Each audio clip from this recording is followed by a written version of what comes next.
കൊച്ചു ത്രേസ്യ പുണ്യവതി നിന്നിൽ റോസാപുഷ്പം പോലെ ഹൃദയം.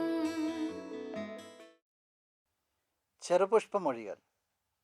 ലിസ്യുവിലെ ചെറുപുഷ്പത്തോടൊപ്പം 100 ദിനങ്ങൾ.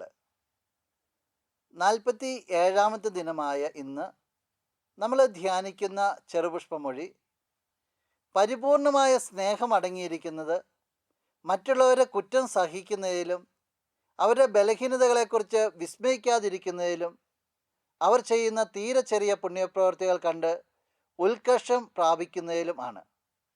കണ്ണുകൾ അടയ്ക്കാം. ഞങ്ങൾക്കേറെ പ്രിയപ്പെട്ട ഞങ്ങളുടെ കൊച്ചുറാണി, പരസ്നേഹത്തിൻ്റെ ഒരു ആഴമാണല്ലോ ഇന്ന് നീ ഞങ്ങൾക്ക് പറഞ്ഞു തരിക. സ്നേഹത്തിൻ്റെ ആഴം 3 കാര്യങ്ങളാണ് നീ പറയുക. മറ്റുള്ളവരെ കുറ്റം സഹിക്കുക, അവരുടെ ബലഹീനതകളെക്കുറിച്ച് വിസ്മയിക്കാതിരിക്കുക, അവർ ചെയ്യുന്ന തീരെ ചെറിയ പുണ്യപ്രവൃത്തികൾ പോലും ഉത്കർഷം പ്രാപിക്കുക. എത്ര മഹത്തായ കാര്യങ്ങളാണ് നീ ധ്യാനിച്ചെടുത്തത്.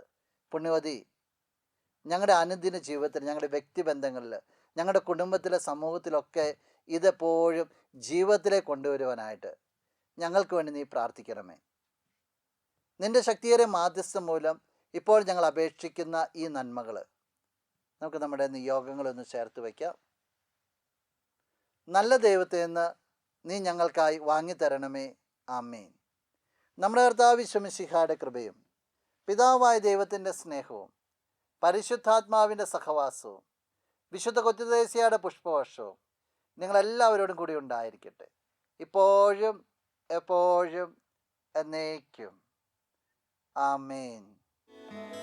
കൊച്ചു ത്രേസ്യ പുണ്യവതി നിന്നിൽ റോസാപുഷ്പം പോലെ ഹൃദയം.